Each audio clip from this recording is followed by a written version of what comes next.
সরাসরি গিয়ে ব্যাংকে যোগাযোগ করুন, বা কেউ কোনো ইয়ে করলে বল তাকে সামনাসামনি ডাকবেন, বল পয়সা দিতে গেলে সামনাসামনি দেবো আসুন।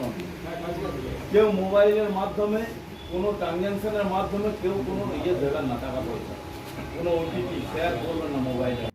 পাচ্ছেন তারা একটা জিনিস মনে, সেই ফোনটা ইউজ করতে যাবেন না এখনই, কারণ তার কিছু টেকনিক্যাল প্রসেস আছে, সেগুলোকে আনব্লক করলে তবে আপনি ফোনটা ইউজ করতে পারবেন।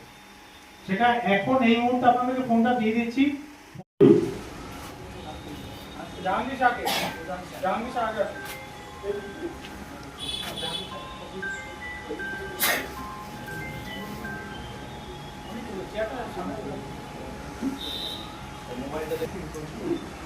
তারপর হচ্ছে জাহাঙ্গীর শাহর ডিপেন্ড করে যাচ্ছে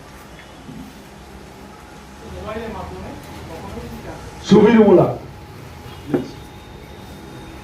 চালানো কি আসেনি তো? আসছে স্যার। এসে